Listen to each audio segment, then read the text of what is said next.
So எம்பிஏல வர hospitality management இந்த course பொறுத்தவரையும் ஒரு சில காலேஜில் ஹாஸ்பிட்டாலிட்டி மேனேஜ்மெண்ட் அப்படிவாங்க, ஒரு சில காலேஜில் ஹெல்த் கேர் மேனேஜ்மெண்ட் இந்த மாதிரி கூட வந்து சொல்லுவாங்க. பட் காமனாக ஒரே மாதிரியான டாபிக் தான் சிலபஸில் வந்து உங்களுக்கு கவர் பண்ணியிருப்பாங்க.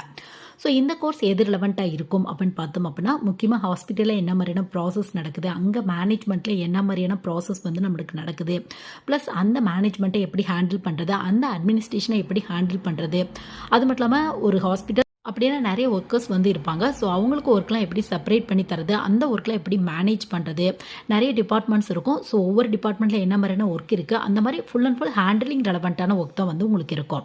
ஸோ இந்த கோர்ஸ் படிக்கணும் அப்படின்னா என்ன எலிஜிபிள் அப்படின்னா, இது காலேஜ் பொறுத்து டிஃப்ரெண்ட்டாக இருக்குது. ஒரு சில டாப் லெவல் காலேஜில் கண்டிப்பாக யூஜி வந்து நீங்கள் மெடிக்கல் ஃபீல்டு ரெலவெண்ட்டாக தான் முடிச்சிருக்கணும் அப்படின்னு வந்து கேட்குறாங்க.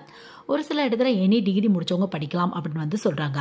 ஸோ இது காலேஜ் பொறுத்து டிஃப்ரெண்ட்டாக இருக்குது உங்களுக்கு. கேட், மேட், ஜிமேட், டான்செட் இந்த மாதிரி நிறைய எக்ஸாம்ஸ் இருக்குது. ஸோ நீங்கள் எந்த காலேஜ் ட்ரை பண்ணிக்கலாம்